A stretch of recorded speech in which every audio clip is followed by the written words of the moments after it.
Y pues bueno, cerramos con broche de oro.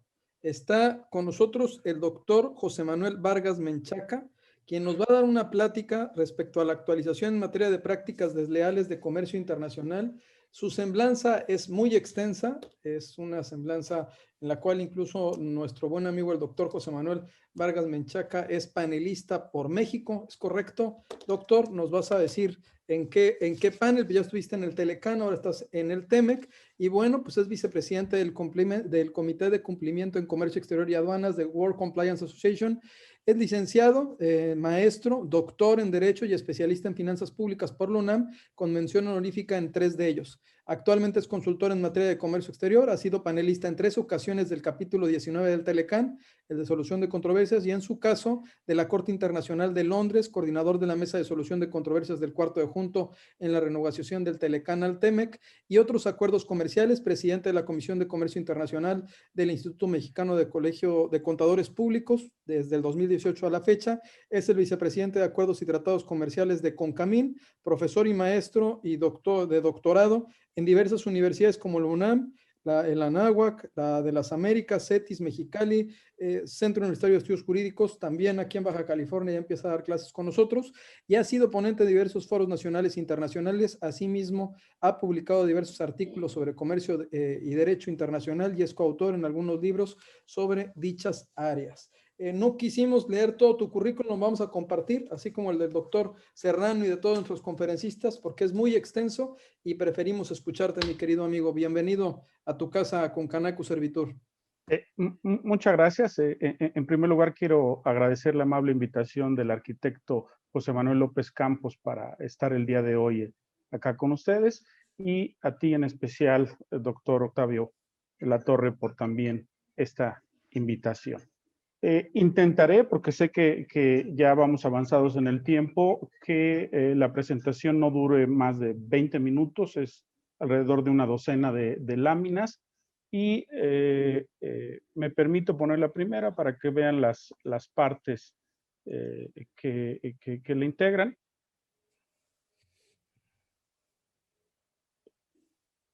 Y empiezo a decir el contexto para efectos de estar en este evento. Obviamente, al ser un congreso de reformas fiscales, algunos se preguntarán por qué las prácticas desleales tienen que ver con esto. El artículo 63 de la Ley de Comercio Exterior claramente establece que las cuotas compensatorias tienen la naturaleza de aprovechamiento. Esto es, están previstos en el artículo 3 del Código Fiscal de la Federación. Cada día más empresas en México realizan operaciones de comercio exterior y las importaciones, incluso provenientes del Telecán o ITEMEC, han sido abundantes en promedio de 85% en las últimas décadas. Ahora, además, con, diríamos, esta oportunidad de haber modificado los umbrales para que el comercio a través de estos medios de correo rápido, empresas como Estafeta, UPS, DHL, etcétera, donde los rangos crecieron tanto para Canadá, México y Estados Unidos, pueden ser, repito, elementos por los cuales se incremente, diríamos, tanto las importaciones como las exportaciones de México. En esta imagen ustedes observarán qué son las prácticas desleales. Básicamente se hablan de dos significados, uno muy conocido como el dumping. Mucha gente no le gusta utilizar los anglicismos. La palabra en español, las palabras serían discriminación de precios. La siguiente práctica desleal que ustedes ven en la parte final del primer párrafo es conocida como subvención. Y vale la pena insistir en que México está en esta dinámica desde que ingresó al GATT, ese General Agreement on Tariffs of Trade, que actualmente se le conoce como la OMC, Organización Mundial del Comercio. Entonces, como ustedes observarán, de 1986 para acá, México ha mantenido este sistema de prácticas desleales de comercio. Doctor Vargas, Ahora, sí. una No sé si pueda ponerla en formato de presentación porque se ve Muy el correo pequeño. electrónico que tienes atrás. Sí, Entonces, a ver. habría que Ahí se ve mejor. ahí se ve perfectamente, ya está Bien, ahora. me regreso entonces muy rápido para que vean las partes de la presentación y ahorita avanzo rápidamente. Correcto. Gracias, doctor. Sí, y gracias a ti por el comentario. Bien, avanzo. Ahí está la descripción que les decía de dumping y subvenciones. Se aluden también ahí a los ordenamientos que son aplicables para estas materias y valga decir que también la presentación ya está en manos de los organizadores para que todos los que asistieron al Congreso la reciban. Luego, decía, ¿qué sucede? Si identificamos a las prácticas desleales como una enfermedad, como una práctica desleal que afecta básicamente a los productores nacionales, ¿cuál es el remedio? Ese remedio se identifica como cuotas compensatorias. A lo largo de la Ley de Comercio Exterior, ustedes verán explicaciones sobre los distintos tipos de cuotas compensatorias. Básicamente, el procedimiento antidumping se lleva ante la Secretaría de Economía, ante una oficina que es conocida con el nombre de Unidad de Prácticas Comerciales Internacionales. Esta autoridad emite regularmente resoluciones de tres tipos, una de inicio, otra preliminar y otra final, a lo largo, repito, de un proceso de investigación, un proceso administrativo que no se sujeta a la Ley Federal de Procedimiento Administrativo, sino a la Ley de Comercio Exterior. Ahora, los tipos de cuotas básicamente se imponen a partir de la resolución preliminar y se le denominan provisionales. Además, hay otras cuotas al concluir el procedimiento que se denominan definitivas. Estas cuotas, como ustedes ven en la imagen, segundo párrafo, podrán percatarse que muchas de las veces se imponen ad valorem, con un porcentaje, pero otras es a partir de unidad de medida en dólares estadounidenses, sea kilo, sea litro, sea tonelada, etcétera. Ahora, también en ocasiones la UPSI, Secretaría de Economía, impone a veces un precio mínimo de referencia bajo el cual, en opinión de la Secretaría, debe entrar la mercancía por arriba de ese valor precio mínimo de referencia y si va por debajo, entonces aplica las cuotas compensatorias. Aun cuando las resoluciones preliminares y finales señalan a las empresas exportadoras con determinados cuotas compensatorias, en realidad el pagador de la cuota compensatoria es la empresa importadora, en este caso la empresa mexicana. Continúo. Esas cuotas compensatorias, cuando ya se establecen, y no lo he dicho, pero lo comentó ahorita, estas resoluciones se publican en el Diario Oficial de la Federación. Cuando ya se establecen, pueden tener dos efectos. Uno, hacia adelante, que estén en vigor cuando menos 5 años. Otro, hacia atrás. La Secretaría no lo hace de manera regular, pero si observara que antes de la emisión de una resolución final se incrementaran de manera significativa las importaciones, podría darles efectos retroactivos. Para algunos abogados pensarán en si esto es o no violatorio del artículo 14 constitucional, pero valga decir que esto está establecido en la Ley de Comercio Exterior desde que se instaló el sistema. Diríamos, estamos avisados, advertidos de que eso puede suceder. Cuando ya pasan esos 5 años que comento, lo que la Secretaría hace es lanzar un procedimiento de examen quinquenal, que como ustedes identifican al final de ese párrafo, tiene como propósito determinar si le das una renovación o no al plazo por un periodo similar. Esto es 5 años más.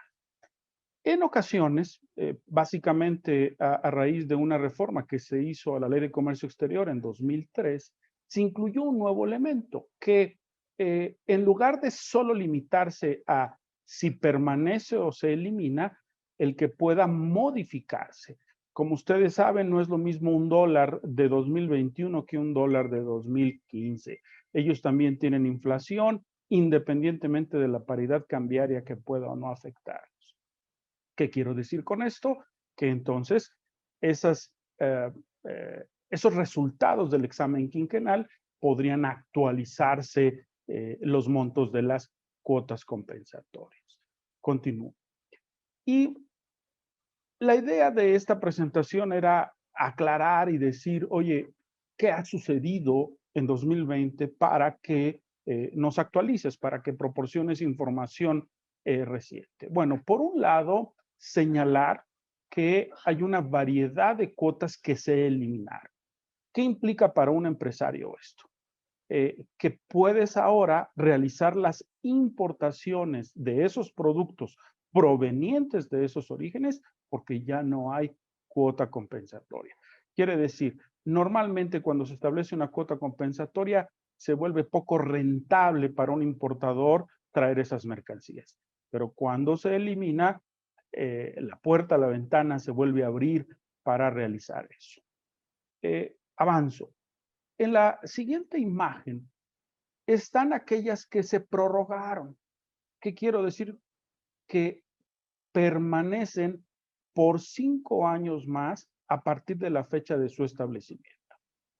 Observarán, no lo dije en la imagen anterior, pero vienen una serie de fechas después de cada producto y país. Esas fechas corresponden a la publicación en el diario oficial. Entonces, si cualquiera de ustedes deseara consultar, precisar cuál es el monto de la cuota compensatoria que se mantiene, podría acceder con facilidad a esas fechas en el diario. Solo advertiría que en este sexenio aunque parezca un poco severo, pero es el sexenio que hemos tenido más cantidad de publicaciones matutinas y vespertinas en el diario oficial. A veces alguien me dice, oye, es que no está en ese día. Y yo le digo, a lo mejor se abrió esa fecha del diario oficial en la versión vespertina y la resolución está en la versión matutina. Entonces, esa recomendación la haría para efectos de acceder a cualquiera de los diarios oficiales que se han comentado en la imagen anterior, en esta y en las que siguen. Luego, ¿qué sucede para 2021? Que tenemos publicadas las resoluciones de inicio de una variedad de productos. La imagen siguiente también continúa. Y eso implicaría la posibilidad de que durante 2021 se emita la resolución final. Quiere decir, habría que estar pendiente si la Secretaría en este año elimina o mantiene la cuota compensatoria para la diversidad de productos que están señalados en esta imagen y la siguiente. Como lo comentaba, es una gran cantidad de procedimientos, todas estas fechas que están señaladas ahí, repito, son resoluciones de inicio que aperturaron el procedimiento de examen quinquenal y estoy casi cierto que la mayoría de ellos conoceremos el resultado en este año. En algunos otros podría irse hasta 2022.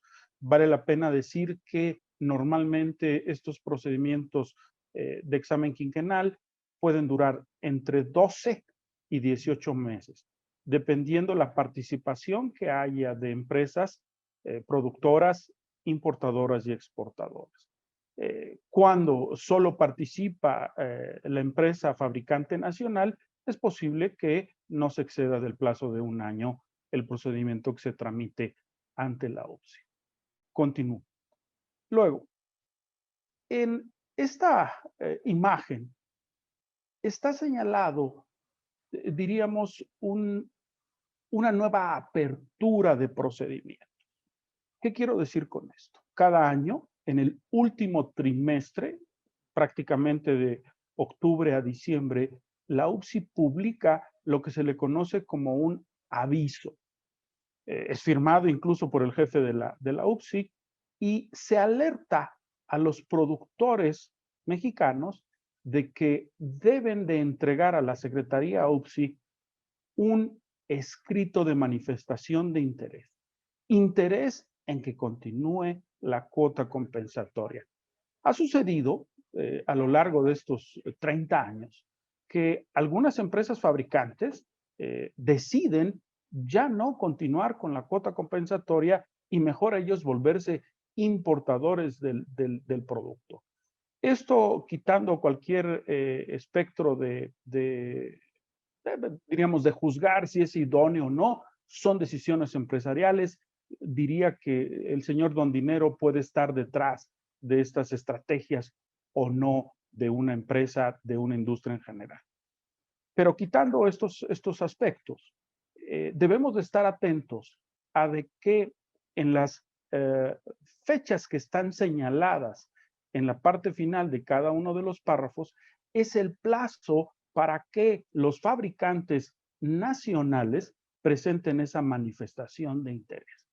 Quiere decir que si se exceden de ese plazo, la Secretaría de manera automática eliminaría las cuotas compensatorias.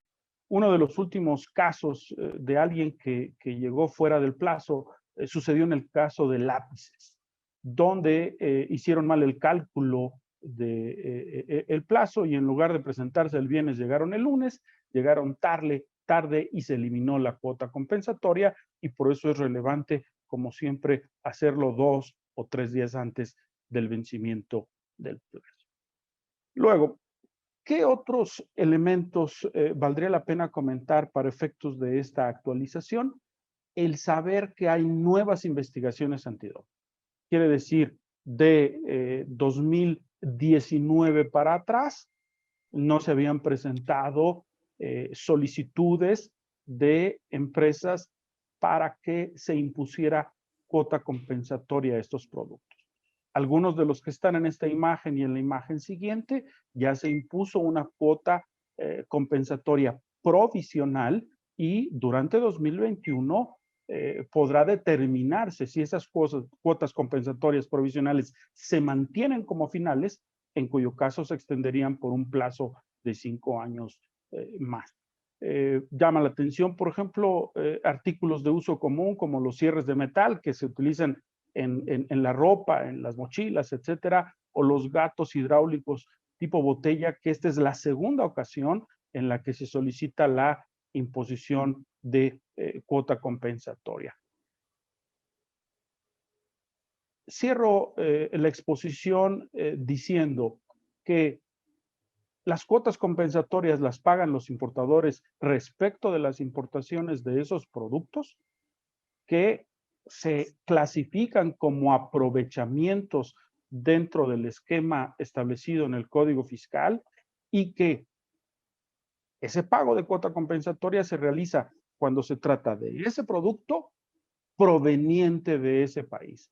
Si uno realiza, ejemplo, importaciones de torres de viento de un país distinto de China, no se vería obligado al pago de la cuota compensatoria.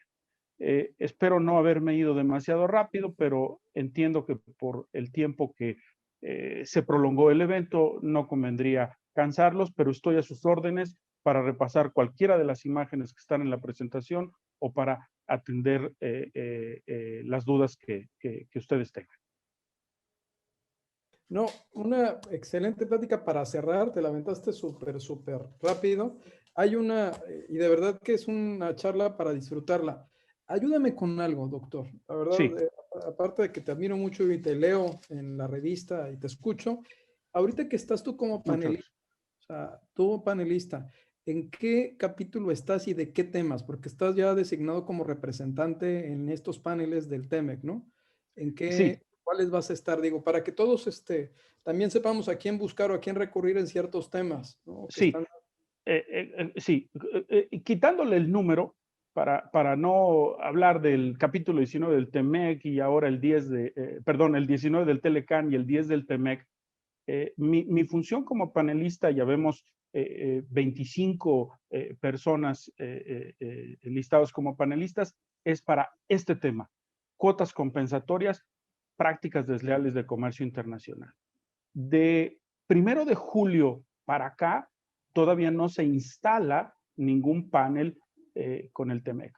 Y normalmente se proponen 2 panelistas de cada país y luego, básicamente a través de un volado, uno de los 2 países elige al quinto panelista. Entonces, a veces puede haber 3 mexicanos o a veces 2 y 3 estadounidenses.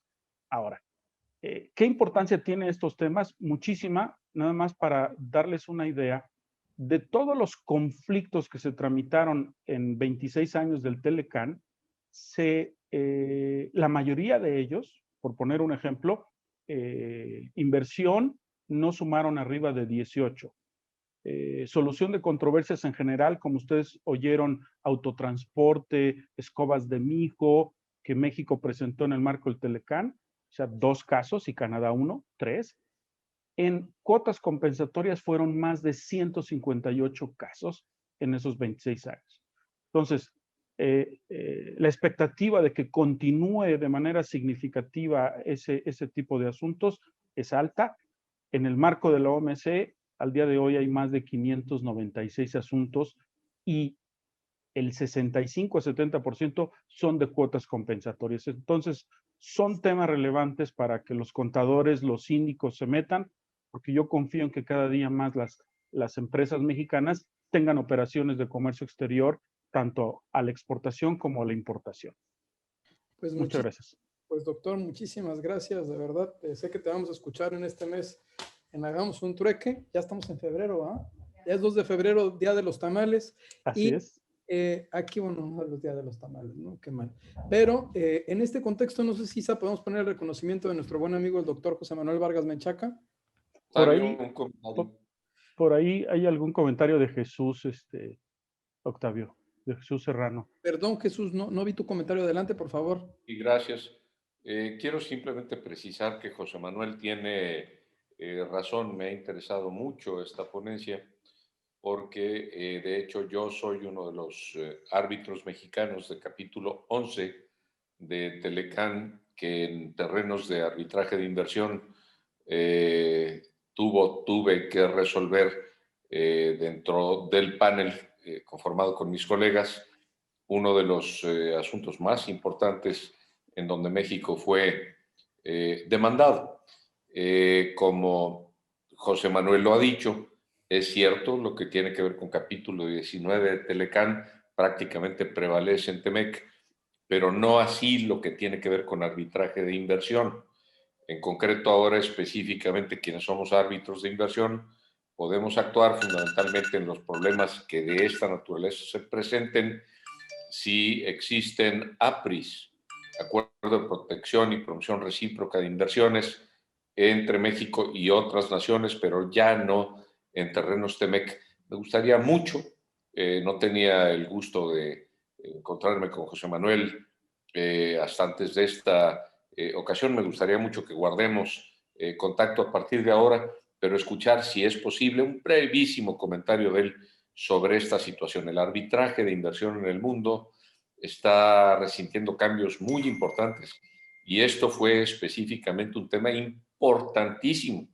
Se desarrolló toda una jurisprudencia y todo un esquema de corpus juris derivado del Telecán en relación con los problemas entre México, Estados Unidos y Canadá, en donde, me corregirás, José Manuel, lo que acabó resultando es que nunca Estados Unidos fue condenado.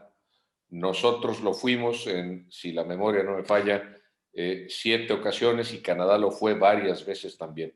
Es todo un tema muy, muy interesante porque tiene que ver concretamente ahora en terrenos tributarios, en terrenos de APRIS, específicamente con todos los contribuyentes mexicanos que en su contexto tengan inversión internacional y que específicamente estén bajo el amparo del convenio CIADI o de los APRIS, que en su caso pueden determinar acceso a distintas instituciones o bien incluso arbitraje ad hoc para resolver el problema de inversionista-Estado, que suele ser, cuando se presenta, muy importante. Muy interesante intervención, José Manuel. Muchas gracias por el tiempo, Octavio. Sí, si me permites, Octavio, reacciono ante la invitación de Jesús y me pongo, Jesús, a tus órdenes. comentaría varias cosas del tema de inversiones. Uno primero que, por un lado, Trump y los subordinados se pusieron muy duros en la negociación del TEMEC en materia de inversión, que finalmente, hacia agosto de 2018, excluyeron definitivamente a Canadá de los beneficios del capítulo 11 del TELECAN, ahora de inversión en el TEMEC. Entonces, ese es un golpe muy fuerte porque los conflictos de inversión ahora solo van a estar entre México y Estados Unidos. La idea de Trump era que las empresas estadounidenses no se muevan a ningún otro territorio fuera de Estados Unidos. Por eso el motivo de esta eliminación. Luego, un beneficio menor es el hecho de que los paneles del capítulo 11 del TELECAN puedan mantenerse hasta por 3 años más. Eso quiere decir que este 30 de junio de 2021 tendríamos el primer año, el 22 el segundo, y hasta 30 de junio de 2023 vencerían los 3 años. Quiere decir, las reglas del TELECAN, capítulo de inversión, estos paneles pueden extenderse hasta ese plazo. Y después ¿Estás de acuerdo con problemas generados previamente? Sí. Conflictos que hayan suscitado. Y aquí a lo mejor esto de las energías limpias, lo de las licitaciones que hemos escuchado, las cancelaciones, pudieran ser temas que alguien evalúe si su origen fue antes de esta entrada en vigor. Luego, conviene leer el capítulo ya lo he pensado, no parecería, pero es muy interesante el comentario. Sí, muchas gracias. Luego, seguiría diciendo, vale la pena saber que el texto del capítulo de inversión del TEMEC no es idéntico al del TELECAN. Entonces, valdría la pena leer las letras chiquitas, porque hubo la exclusión de una variedad de temas que no es objeto de la plática, pero sugeriría eso, una lectura cuidadosa de ese capítulo de inversión comparado con el anterior del TELECAN. Luego, México tiene alrededor de 38 APRIs firmados. Y voy a poner el ejemplo de Bimbo. Como ustedes saben, ahora resulta que la primera empresa panificadora del mundo, ¿no?, tiene este nombre africano de Bimbo. Entonces, ¿qué hace Bimbo? Pues compra empresas en Estados Unidos, compra empresas en Europa, y hoy tiene una presencia más o menos de 5 años en China. Entonces, ustedes han oído todos los debates que hay de si los empresarios están o no a favor de un acuerdo con China, un TLC con China. La respuesta en los foros que yo he estado siempre ha sido negativa. Pero tenemos un APRI con China.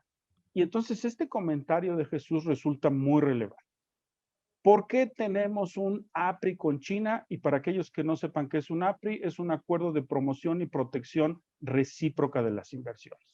Te protege. Y voy a poner el ejemplo de Cemex con Hugo Chávez. Cuando Hugo Chávez, el fallecido, tomó posesión de la presidencia, expropió las 3 cementeras que había en Venezuela. Y una de ellas era Cemex. Le quería pagar $4,000 millones y Cemex decía, esto vale más de 7,000 millones. Y ahí es donde surge la importancia de tener una APRI.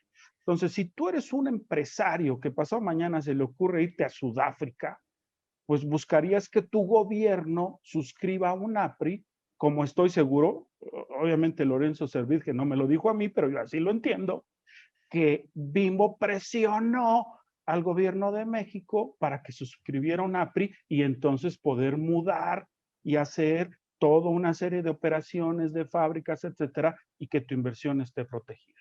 Entonces, tu comentario, Jesús, se vuelve muy relevante para los empresarios, para los grandes empresarios que quieren expandirse a otros territorios. Para mí, dentro de los planes iniciales, es acercarte a economía, relaciones exteriores y decir, necesitamos un APRI con este país, para efectos de asegurar tu futuro económico, el desempeño de sus actividades. Se salió un poquito del tema de prácticas desleales, pero son temas bien importantes para los empresarios y para los que estamos en calidad de asesores de esas empresas. Este conocimiento resulta útil y muy importante. Y por desgracia, este gobierno ha dado más oportunidad de que haya muchos más reclamos de los estadounidenses en los próximos meses y años, y algunos panelistas en el marco de CIADI les tocará. Decía Jesús, este centro de arbitraje en materia de inversión CIADI, tenemos la ventaja, a pesar de que Canadá esté excluido del TEMEC, que Canadá, Estados Unidos y México son miembros de CIADI. Entonces, si no tienes un APRI, puedes irte a las reglas que están en CIADI para someter un conflicto en materia de inversión por esa vía. Entonces, no es el mejor escenario, hubiera sido ideal el TEMEC, pero esa es la otra vía que se tiene. Entonces, si no tienes un APRI, cuando menos cerciórate de que el país al que vas a ir a invertir, al que vas a ir a poner la planta, la fábrica, sí sea miembro de CIADI, porque si no, estás, me parecían, corriendo un riesgo muy alto en tener inversiones en un país que el día de mañana, no quiero abusar de Birmania, ¿verdad? Pero ya saben que ahora están los militares ahí, a alguien se le ocurre expropiar algo y resulta que sea tu empresa y te quedas como volando en la loma, ¿no? Muchas gracias, Jesús, y me reitero a tus órdenes. Octavio tiene mis datos y al final de la presentación también vienen que seguro recibirás. Muchas gracias. Yo cruzo los datos de los dos y gracias, Jesús, por la pregunta, porque doble cátedra en poquito tiempo. Yo creo que aprendimos un chorro todos los que escuchamos. De verdad, como siempre, tener este tipo de panelistas es un placer, es un privilegio. Y pues si nos permites, doctor, muchas gracias. Reconocimiento es en representación de nuestro presidente, la Confederación de Cámaras Nacionales de Comercio, Servicio y Turismo, mediante la Coordinación Nacional de Síndicos del Contribuyente, otorga el presente reconocimiento al doctor José Manuel Vargas Menchaca por su participación como ponente con la plática virtual Actualización en materia de prácticas desleales de comercio internacional, impartido el 2 de febrero del 2021 dentro del Congreso de Actualización Reforma Fiscal para 2021. Firma nuestro presidente, el arquitecto José Manuel López Campos, y tu servidor como vicepresidente de Síndicos del Contribuyente. Muchas gracias por la paciencia y por las respuestas y por el apoyo.